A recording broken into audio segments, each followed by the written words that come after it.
would not let me go into horizontal. It was in horizontal till I hit the live button, and it wanted to be in vertical. It says, please turn your phone orientation to vertical. So, yeah, I don't know what's going on. So, my wife and I have been working on trying to help y'all out with not having to deal with my shit in the vertical mode and on these live streams. But granted, this is a Note 9 phone, Galaxy, from 2019. And with that all said, it's antiquated. It's 7 years old. So just got to deal with it until I break down and decide to get it. I really would, for the YouTube and my stock trades and all that, to migrate everything into my own tablet and then just have my phone just for phone calls and what have you, because I've already taken off all the social media platforms off this phone because I got tired of the notifications and just all the hobbabaloo that goes on. It's like, I don't need it. I follow enough people. I hear enough of the news. I got a good beat on, what I need to know out there in the world. But, so, we are here. Just crossed into, a couple minutes ago, into the, in Ohio, here on the Ohio Turnpike going eastbound. And, got back in tonight. What time did I get back in, Laura? Was it about 8 o'clock-ish? Yeah, it's right around 8 o'clock. I got to Grand Rapids. Stopped at the rider shop, got my truck fueled up, checked over, got to the yard, parked the truck. My wife came to the yard and brought me my Easy Pass to be out here in the turn, because we have our own Easy Pass, of course, and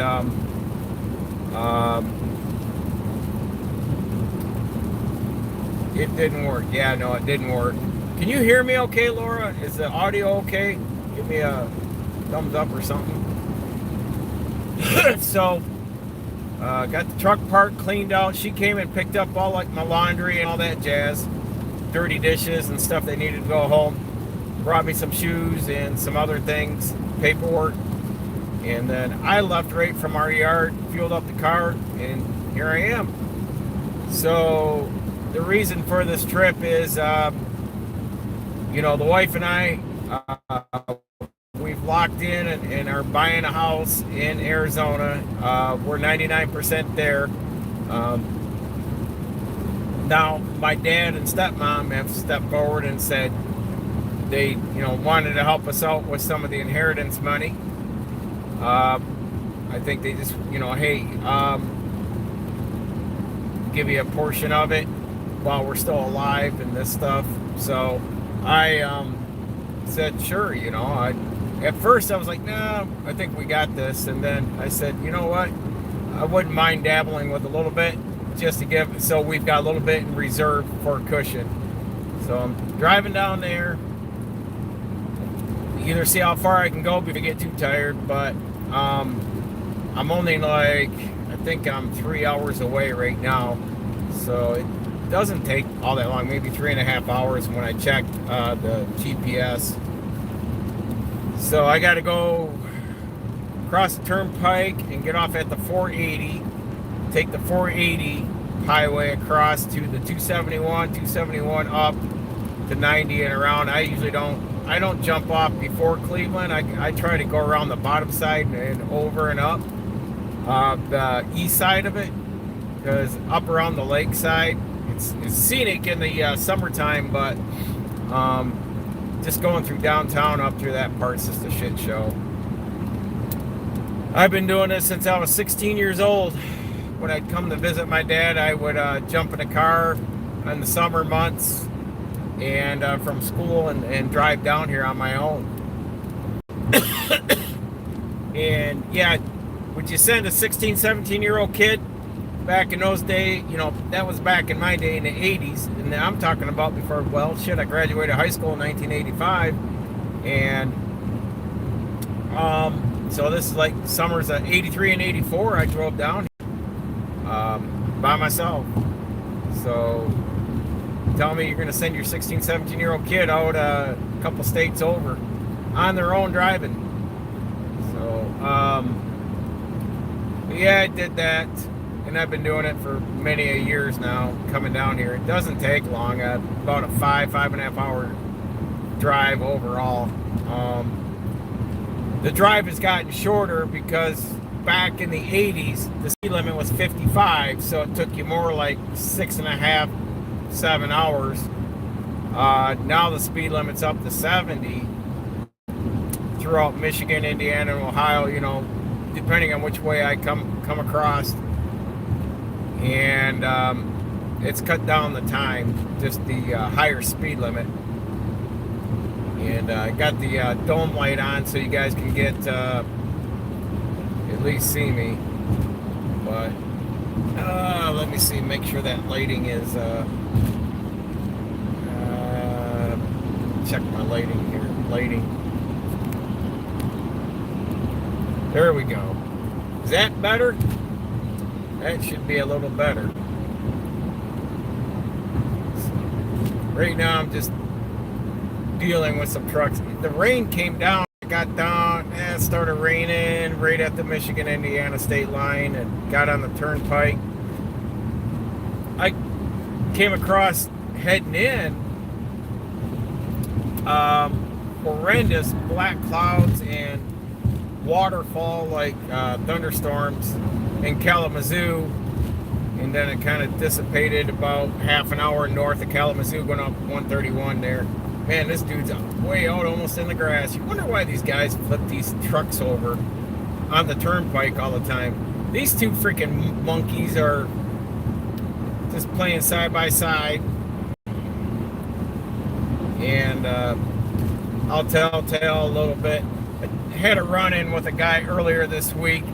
He went around me, and some Ontario company, and looked them up, and they're a complete, utter shit show of a company called Just On Time Freight, and got nothing good to say about them. But 1 year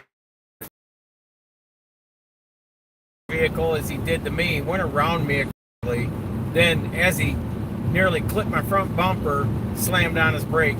I don't know why. I was just in an open road, no one around me, and he came barreling up out of the, behind me.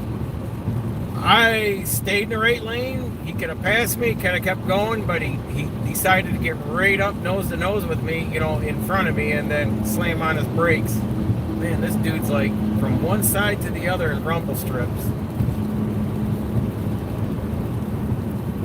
And he's doing like 80. But ended up calling 911 on him and making a police report over the phone. They put I had Michigan and Indiana dispatchers on at the same time, so they whether they ever did anything about it, but I wanted to cover my butt because I didn't do anything, like come in contact with them prior or do a, I would admit over or something like that, but I don't know. Some guys are just dickheads out here, and all the reason why with these foreign drivers and stupid driving like that,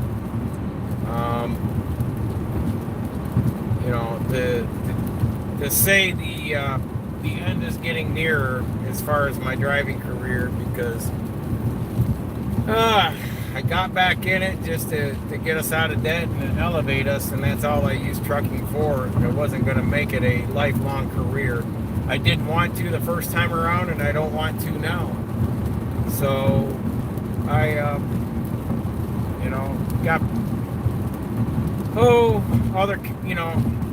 other cats to skin and places and things I want to do.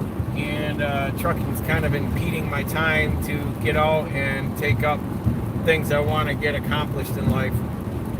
So Semi trucks going to 80. These folks got to be doing about 90. It's like, man, you can't win out here. So, system wrong. Take, or I want to say, to go through that system and go through the whole schooling of it, understand it, learn it, the videos, all the training on it, and then I'll tell you, it really checks you at the door at times when one thing, I've never been one that likes to drive in herds. Like, I don't want to be around a group of people. I will power by them or I'll slow down, mainly in the truck. If I'm already like at the top end of my speed, I'll just slow down than to try to stay up with the guys, and be too close for things like sudden stops and all that. I like to be just comfortable with people, just not, quarter mile either in front or behind me, but not right up on me. And you'll see that a lot when you're driving. You'll see a lot of people that will tailgate each other, 3 to 5 to 6 vehicles at a time. Some trucks the same way because of the set speed limits, that the companies put on the speed limiters on the trucks. But luckily for me, I'm paid by the hour, so if I slow down, it's not a big deal. But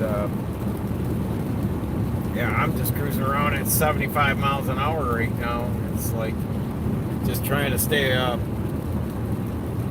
of the crowd. So yeah, this week was a long week. It was, I tied my second biggest, amount of stops, which was 20. I had 19 deliveries and 1 pickup, so 20 stops throughout this whole week from Sunday through tonight, and put in just shy of 2,500 miles. And I had 1 hour left on my clock when I got into the yard, but I pretty much had my foot in it all the way back up from Kentucky to Michigan. Just so there was a couple slowdowns and accidents. Indianapolis never disappoints. 465 eastbound coming up from Louisville, they had the highway shut down due to a 2-car accident or some jazz, so I took the westbound side. I flew around it pretty good, but the north side, there's still, like Cincinnati, it just seems like, let's just keep the whole damn town under construction. And that was a crap show up there. I am not a person or proponent of going to, visiting, or living in a big city of any magnitude.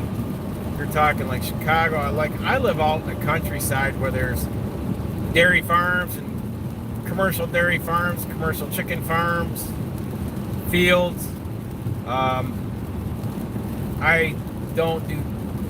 just don't play well. I don't have the tolerance for the stupidity living in a city where everyone's stacked on top of each other, whether you're in New York or Chicago, any of the major cities in Ohio, Columbus, Cincinnati, Detroit, even Grand Rapids. I just like my open space, and I don't need to be around people. It just amazes me when we had our sports rehab clinic, how we had a customer, and Laura can vouch for this, that he was in there while she was there in the office. We always said we wanted to renew our vows in Bora Bora, and he goes, I've been there, it's boring, nothing to do. Sit on the beach. Well, he likes to be in like New York City to the clubs, dancing and being, people-y. And Laura and I are like, dude, I would rather sit on a beach with no one around, have it all to myself. I said, what the frick do I want to be around people? And I said, they're paranoid and schizophrenia and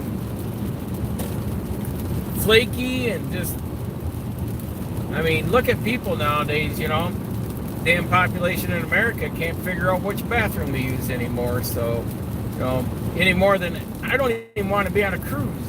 It's just like being shoved on a boat in the fucking water with a bunch of fucking, people, it's like, or going to a theme park, say like Disney, like I said, I will be taking you guys along when we get transplanted out there to a lot of the different various areas of Arizona, and we're going to eventually, once we're settled in and I got my time in at the new job's just going to be not driving, but basically just working a 40-hour week. Don't have to work all the overtime, not away from home every day at the dinner table, sleeping in my bed every night. So that's the way I've always wanted it. But we had to make sacrifices for over a decade to tamper out the debt and stash the capital to make this move, and to hold our heads high and say we did this, and no, the government assistance didn't help us, and we didn't ask anyone to bail us out or anything, and I'm pretty proud of that. Makes a couple stronger going through, because finances and lack of communication kills a marriage almost all the time. And if you don't have the right spouse to support you when you're building your life, your business, or anything, they're looking for the good time until the money runs out, or you're just, you're so, I want to say, dedicated, giving time to build a new startup business and all that they get frustrated because you're not there, because they're needy. Seen that a lot, but we've been very happy and blessed to debate on a lot of stuff. We're frustrated with each other at times, but my wife and I are on opposite ends. She's more introvert and soft-spoken, and I'm more high energy and extrovert and always out there and loud. That's a lot of people that knew me from Supercross knew I was always like that. I was just an obnoxious ass in the gate all the time, just trash talking in the gate a lot, just to get into guys' heads. But I remember one of the team managers for my team. I had a guy managing the team, and he's like, "Dude, I can hear your big mouth all the way down in the pits." He goes, "What the fuck?" But he goes, "You really do trash talk up there." I said, "Oh, yeah, pretty much." So, but it was some good times. Like to take you guys along, because I may volunteer and get back into the track out there. Try to, I want to say, move my time into areas that are more me, instead of just being out on the road. There's only so much I can talk about on the road. I know a lot of guys get out there, a lot of trucking channels, they get out there, they talk about the truck and the markets and this and that. Anymore, I don't give a shit. We haul our own product. I don't drive for a company that hauls, general contracted freight or anything like that. That is third party or anything like that. I don't look at the DAT board. We don't do back hauls. We do everything internally. So when I go to do a back haul, like I did this morning, I went and picked it up because I was parked 1 mile from the distribution center to pick up my back haul. That's our product, and it goes right back to our yard. So it's sitting in my trailer, ready to get unloaded tomorrow morning. I worked for another company that did the same thing, and I would have worked for them, but these guys gave me a better offer to come back work for them. But we haul our own product. I'm not hauling some BS crap, and definitely ain't babysitting on a reefer trailer. And I'm making 6 figures a year. I'm doing great with this company.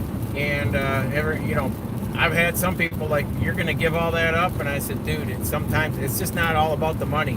It's about buying my time back and having my time at home And I said, there's so many things I want to do in life, but I said, I'm restricting myself by being away from home and out on the road. And the fact is moving to Arizona too is aligning us to be where we want to be in 20, 25 years when I'm 80, 85 years old, because I'm turning 60 this year. So I got to start looking for the future of where I need to be, so I don't get myself pigeonholed in a house that my kids have to, move me out of and either put me in with them or in a nursing home or some shit, if I get to a point. But this house, the house we're buying, it's not gonna put us out, like where my kids have to sell the house and move us out and put us, somewhere. So it's a 55 and over community, and anytime I say that, everyone's like, well, what, you got to lease the land or something? I said, nope, I own the land under it. It's a resort. It's for 55 and over. Yes, there's HOA fees, and God knows they're about 60% less than what I'm paying for the shithole I'm in now. So, and I get nothing for it. I'm paying 60% more now for getting nothing. What? We get trash pickup, and the street gets plowed in the wintertime. Other than that, I gotta mow my own lawn, take care of the yard, all this other shit that's basically put on us. And we do still have to pay taxes in the water bill. So, and we don't own the land under this turd right now. And the reason why we got this house is we were so financially buried that in 2014, 2015, I mean, we were living by breathing air, sucking. We were underwater financially, breathing air through a straw just to survive. And now we're not. But that was over a decade of dedication and staying with it. Get the crews to work here. Come on. But I'm looking forward to this, closing the book on this and opening a blank page and going forward with writing a new book in a new area. So it's going to be, everything's going to be new. But once we're settled in out there and the dust settles and the job's going good, we're going to look at a side-by-side to be able to go out, ride the desert, and be able to travel even with that, like up to Utah and all that jazz. Go off and have a good time and live life on our terms and our, the way we want to. And it's one thing about my wife and I, we don't ever follow the social norm.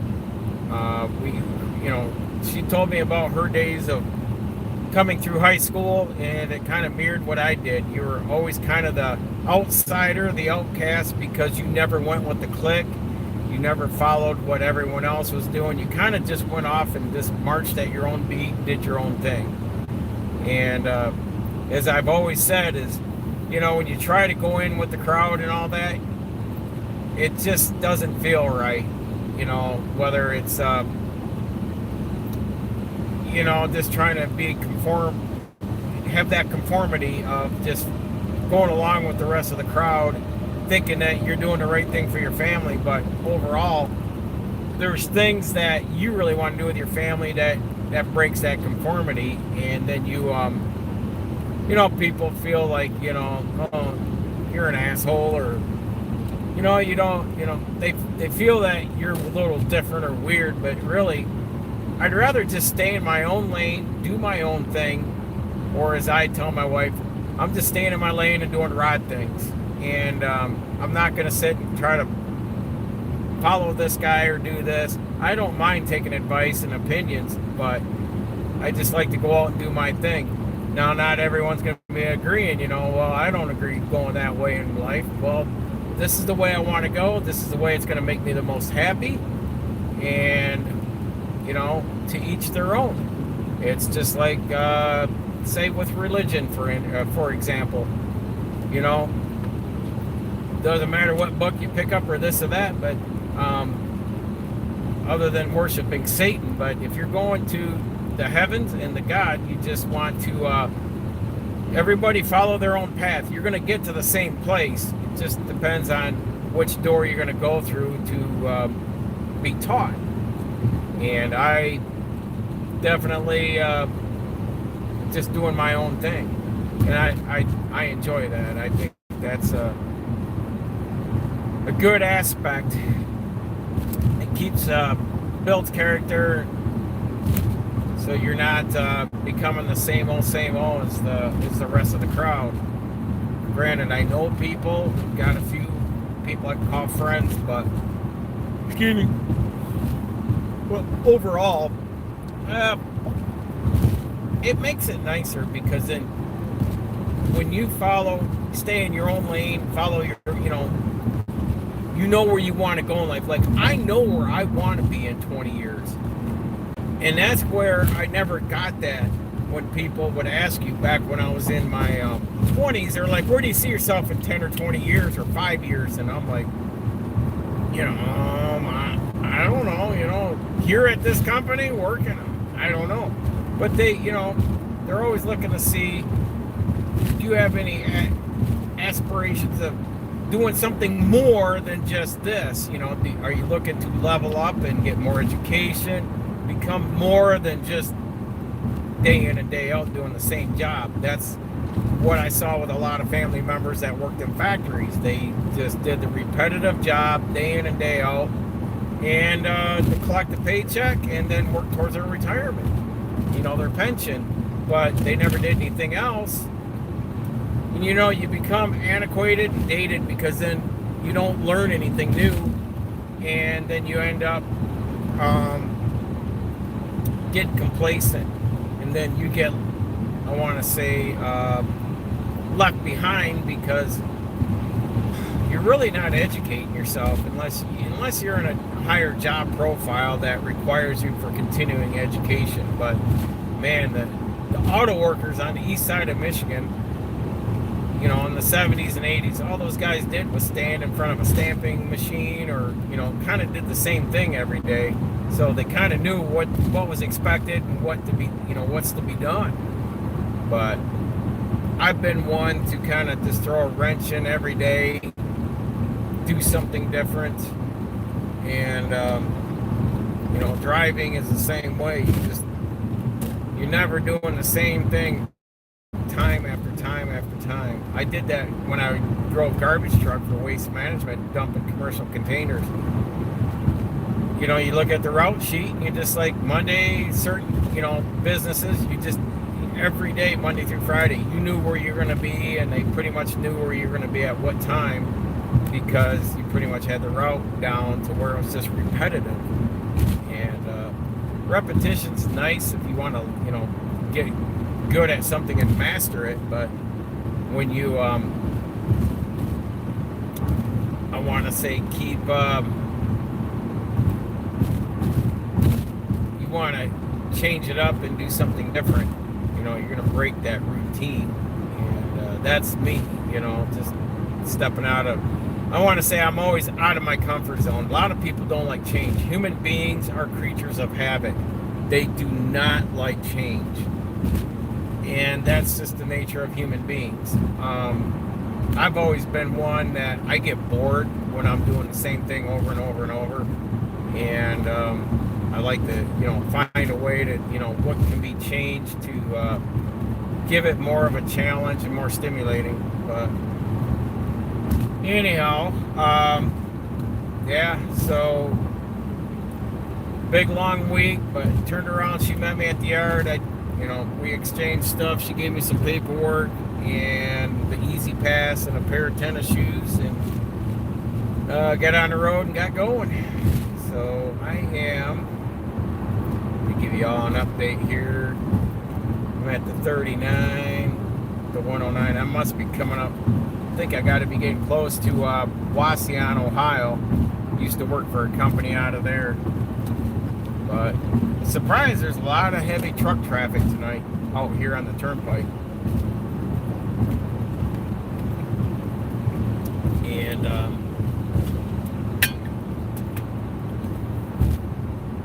still mildly constantly raining and all that jazz. But we're looking forward to a new venture and a new direction, and I hope she is, and I hope the climate out there will help heal her body more in the inflammation of her joints and all that. That she'll be able to be a little more proactive physically, and we won't know until it takes a while to be out there acclimate. We talked to one couple when we were at our summer property. They would go just down the road where we're going to be living. They stay there about 4 or 5 months out of the winter, and he said he gets off once he's down there for about a month, he's off his NSAIDs and his joints settle down, because Michigan is so humid and it swells your joints up. It's kind of like living in Michigan in the summer times is like Florida. Just the humidity from the Great Lakes and all that's any more than the water around Florida. But he said, yeah, he feels really good. And then when he gets up here, he goes, he's just totally miserable for the summer. But they come back in the summer months because of the grandkids. And I told my kids, you need to come to me. I said, I'm not jumping around, flying and driving and doing all that. And I told my parents the same thing. I said, I got to start living my life. I've kind of molded and shaped my life around everyone else's needs. My wife's done the same thing. And both of us said, it's our turn now. And it's our turn to go and do old people things. And that makes us happy. And not do for everyone else and then just kind of settle. Her and I are one thing we've grown to do is not settle. We did probably the first couple of years, and then we just learned to just do our own thing. And if we want something, we get what we want, and not just like settle for a subpar. So like this car, she bought her Honda new 97 Honda Accord, for example. Here, it's what she could afford. Then when we got together, she still had it. We had it for 24 years.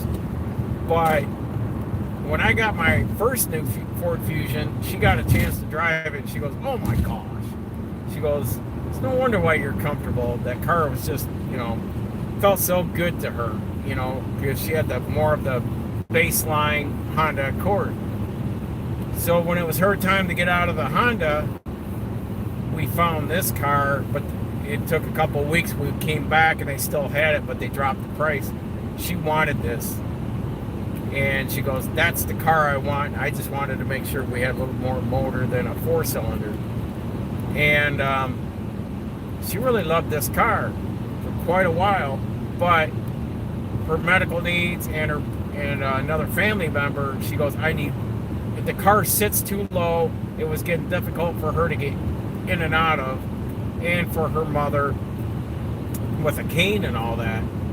So I said, no, we should get to a SUV so it's more higher up.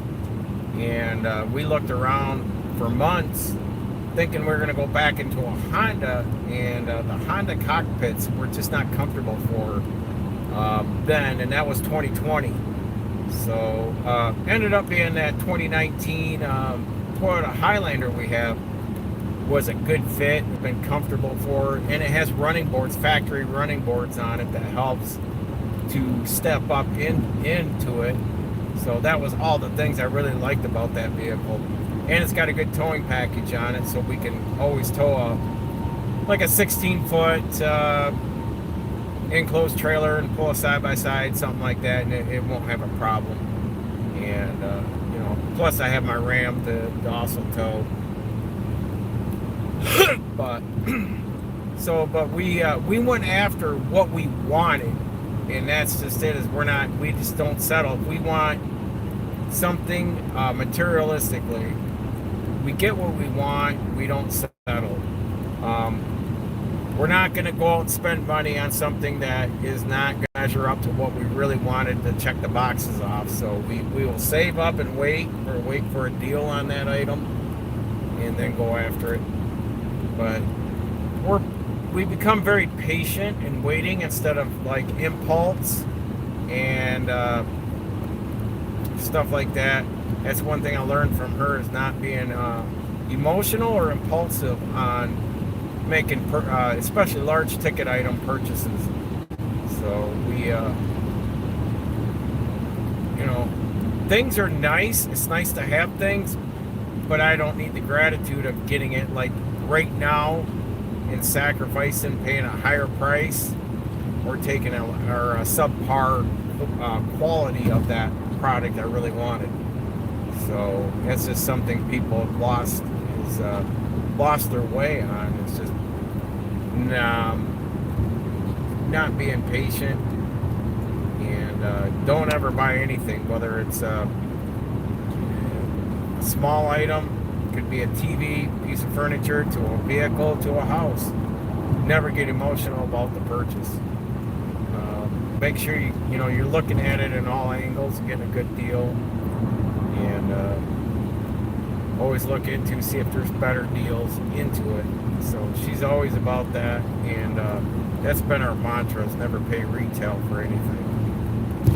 But back to that, lack of communication, and finances really breaks a lot of relationships and marriages, because just people don't talk. And you can see that with the young generation. They tweet, they twit, they twitch, whatever it is, they text, but they can't go face to face with people on conversation. And it's just hilarious. We sit down, we have a lot of conversation. I talk a lot to her when I'm in the truck. Tell her about my day and who the hell's bugging the shit out of me and stuff like that. But she tells me things and gives me updates and stuff, because she handles the home front pretty damn good. Things we gotta have, or it needs to be paid for and done, and she makes sure she recaps it for me, so I'm in the loop. And I just don't assume things are getting done. I did that before on a marriage, and I got burned many a time. So we always talk about money and finances and what needs to be paid, and what can be put off, and what is not a need. I think a lot of people need to have that kind of conversation amongst themselves. But I'm pretty excited to come down and see my dad. He's getting up there. He's getting on. Each year he's getting slower and slower, and they're in their mid-80s. I talked to my mom the other day, and she's laid up in a hospital bed at home. I'm going to try to get to see her here in May. We're all getting older. The thing of it is my dad, he's well looked into the future and took care of himself, as my in-laws, wife's parents, did the same thing. They hedged themselves to be prepared for the future. Never been big spenders, and as you've all seen, if you go into the channel here, go back 2 summers ago, so about 18 months ago, spent the day with my dad when I went through his garage. A lot of that stuff he's built by hand, and then a lot of stuff he's bought and refurbished or fixed. But I'll tell you that it would have been something if my wife and I had met when we were at our, for her to be legal, because my wife's younger than me. But if we had met back then, we probably would have had a nice pole barn and a country spread. But being we met midlife, and now that we're older, it's like having a big country spread and a big house and all that. It's not appealing, and it's going to be just impossible to take care of as we're just marching.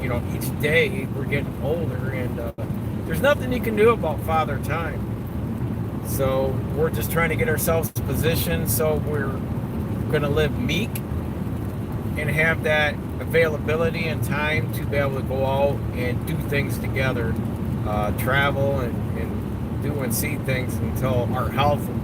You know, that's the thing is now her mom and my parents, they can't travel. They don't leave the house other than for groceries and a doctor's appointment. So,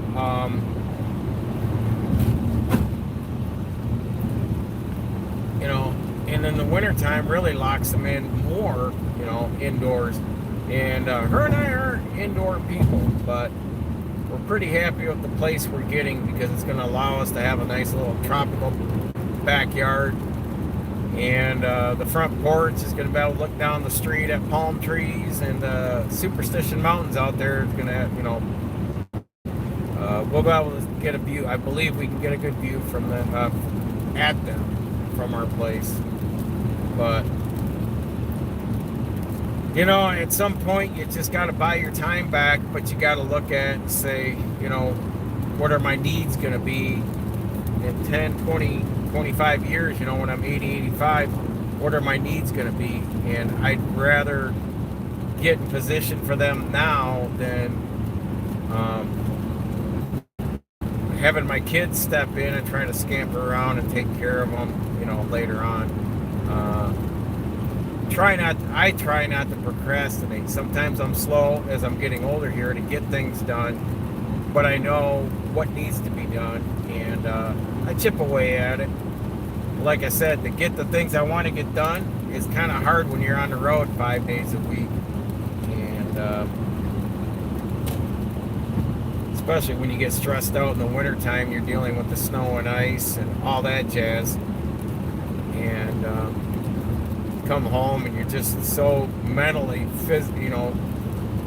fatigued because, you know, you're watching for everyone, you're trying to keep the truck upright and straight down the road on snow and ice all day, and then fighting with getting in parking lots and getting unloaded and all that.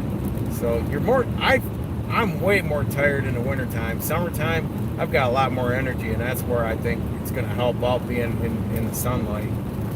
So the one thing about Phoenix and Tucson's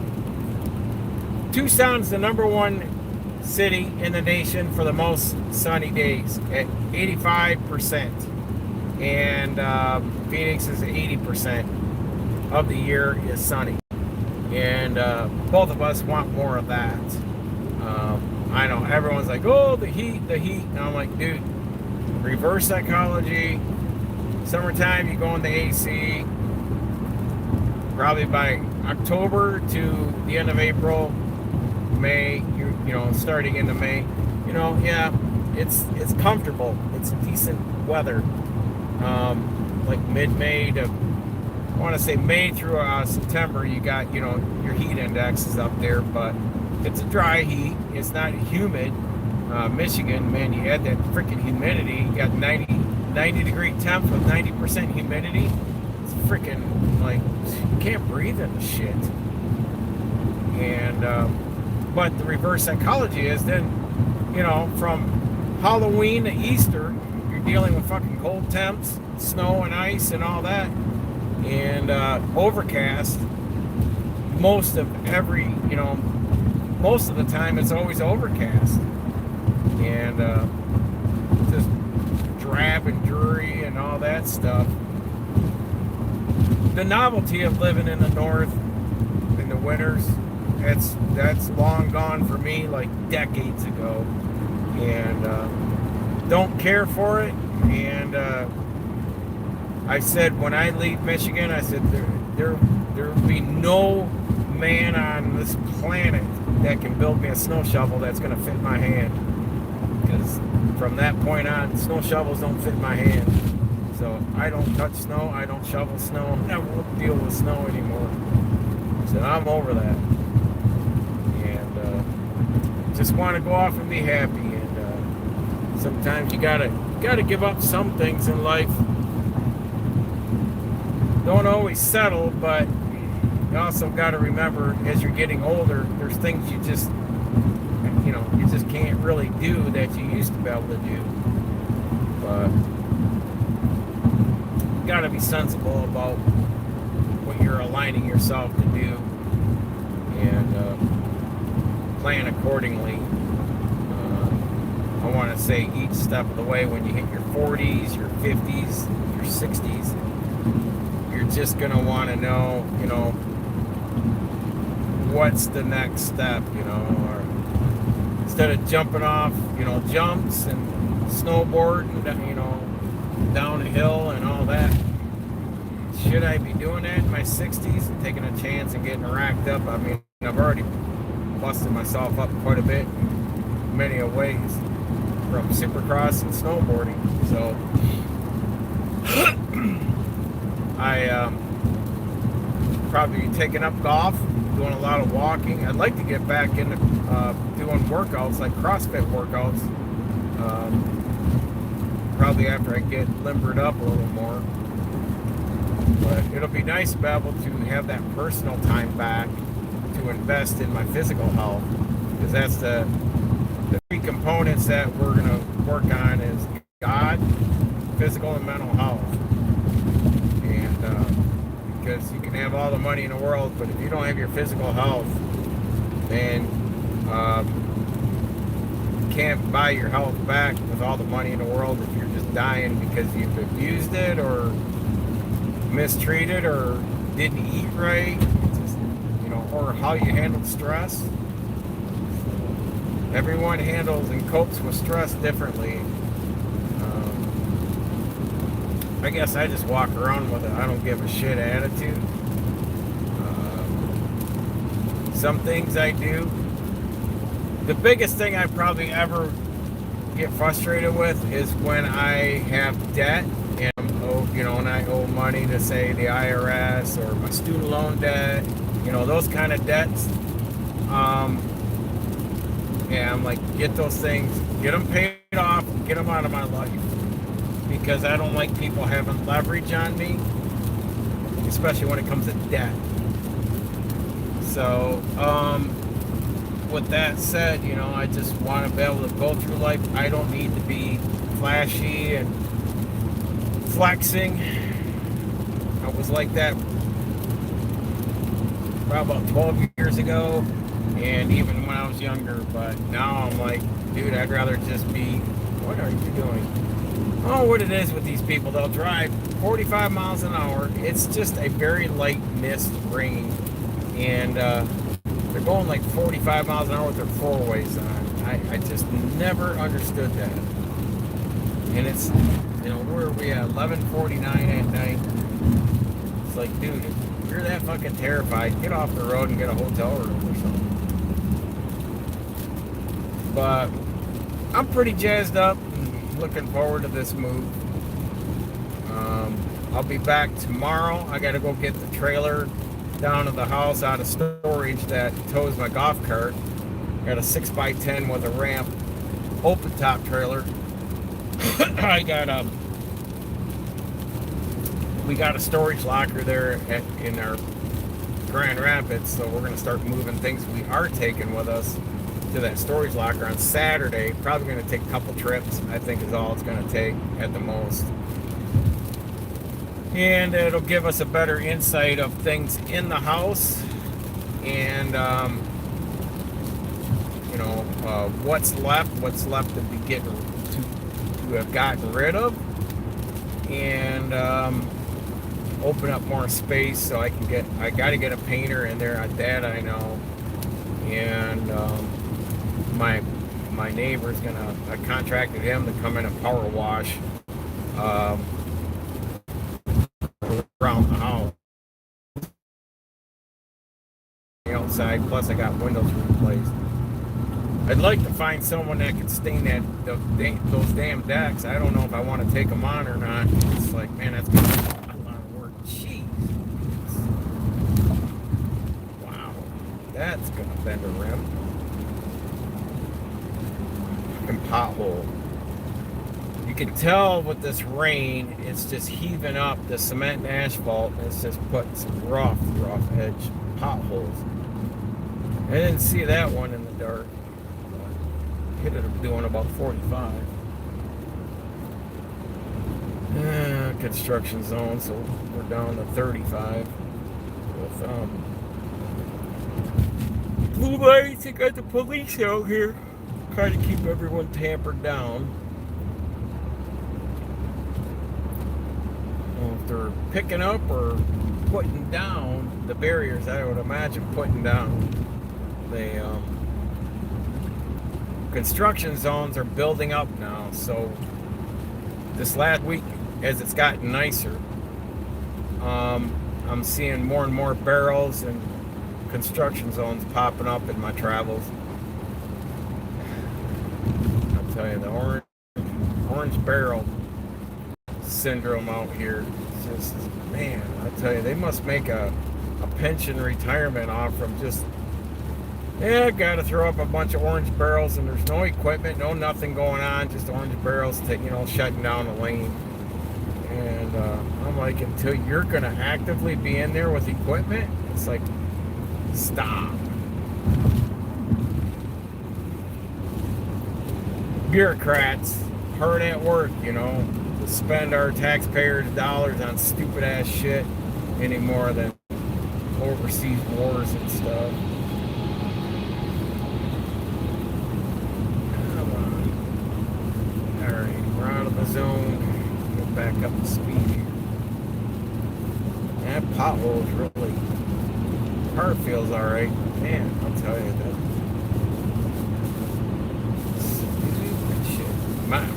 My truck needs shocks, and I can tell you it's already knocked the belts around on those new steer tires. I got a little bit of a wobble.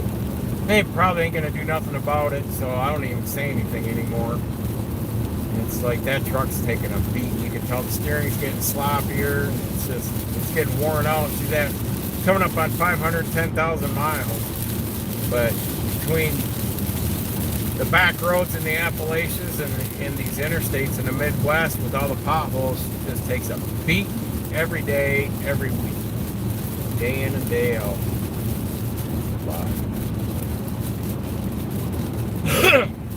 And if you guys want, drop in the live chat. Miss Laura's in there. She's monitoring the chat. If you got any questions, anything you want to ask, anything, where you from? How's things going in your world? Weather, this week it's been on and off rain. Usually get one good day and one bad day. One good day, one bad day. And 2 bad days I've had were the 2 days I spent the nights in a Walmart parking lot with the rain and all that. But yeah, again, I'm heading over to my dad and stepmom's place. We have an appointment tomorrow. Going to the bank and get some inheritance money, and that's going towards the new house. They want to help us out a little bit, see us get some money while they're still, with us, and help. I want to say, just help lift us up into that place. I mean, we would have gotten into that house either way. It just would have been tighter without it. So they knew it. So why wait till you're passed away to pass on, inheritance like that? But I'm thankful for that. And, I've looked up to my dad on, he's been hardworking. He fixes everything of his own up until they got too old to do it anymore physically. But he always showed me, to fix your own stuff, take care of your stuff, maintain it, appreciate it, don't abuse it. But yeah, probably go after the bank. We got a 9 o'clock in the morning appointment. And we got to get one thing notarized. They'll probably have something to eat with them, and then back on the road tomorrow and back home. And I got to get, like I said, working around the house yet before I go back out Sunday. And then next week, got to work around the house still. Like I said, getting things done and going. I want to be able to bring the person in that's going to check over the house before she puts it up on the market. She wants to do a walkthrough and see what needs to be touched up or done, so we can get people in there to do it before they start walking people through. Sooner I get this house in Michigan sold and off my back, then we'll be light years ahead. So that's probably going to be the last hiccup I got to deal with. But no, I appreciate everyone that's dropped in and gave your big boy a pill. He just got sick to his stomach. I wonder what. Sure he didn't get into something out in the yard. Yeah, I got my dog. You guys seen him on one of my live streams, a couple of my live streams. He had a little upset tummy after she got home from dropping stuff off to me, and now he's a little nauseated there tonight. But she thinks it's because he's used to me being home by Thursday nights, and since I'm not going to be home tonight, he gets really worked up when I'm not around. He loves his golf cart rides with me. If I get on the golf cart, he will lose his shit. Loves to ride on the golf cart with me when we've been at the other property or even at our current house. If I go down to get the mail on the golf cart, he has got to ride along. And loves car rides, but loves his golf cart ride. But he'll get to see me hopefully tomorrow afternoon. I'll be back. I'm sorry, folks, if I'm yawning, but yeah, it's already been a long day. Where are we at noon? And I got up at 7 o'clock this morning. So the last 2 nights I've gotten some pretty good sleep. The first couple nights it's really sucked, but it's just every time I get back in the truck, it takes me a night or two to acclimate back in the truck. And then when I get home, I can fall asleep easy as shit at home, whether in the chair or in bed. But the truck seems to be a harder adjustment the first half of the week. So, but we're gonna call it here. It's coming up on an hour, and just thought I'd pass the time. He started not feeling well this morning. And I'm wondering if he got, we got bird feeders in the back. Sometimes he gets into that bullshit back there with some of that bird seeds on the ground and other animals that linger around the bird feeders. So that change of weather, of course, the pollen and everything's picking up. Grass is trying to grow, and I don't know. we keep with those little wiener dogs and that Chihuahua. We keep the floors pretty clean, even in the garage, so there's no contrabands or any oils and stuff like that they ever come in contact with. So, anyhow, that's enough yawns for the night. That's not helping out the live stream. So, appreciate y'all being here. Thanks for dropping in after the fact. If you're catching this on the backside, I'll probably try to live stream tomorrow on my way home, chat with y'all and see what's happening in the world. And yeah, I don't know if it's just because I'm not there. I doubt that. I think he's got a little bug. But yeah, I got a burger patty. I want to keep following that. I haven't eaten today other than a couple of the beef sticks I've got. So probably chit chat with the wife the rest of the time. But thanks a lot for being here. Appreciate all all of you subscribers. You know, even though it's a small channel for now, those that have stuck it out, just hung out with me. Yeah, like I said, I don't have a whole lot of trucking tales to talk about up there. Maybe tomorrow, if you guys, I'm thinking probably after 12 o'clock, I'll go live on the way home.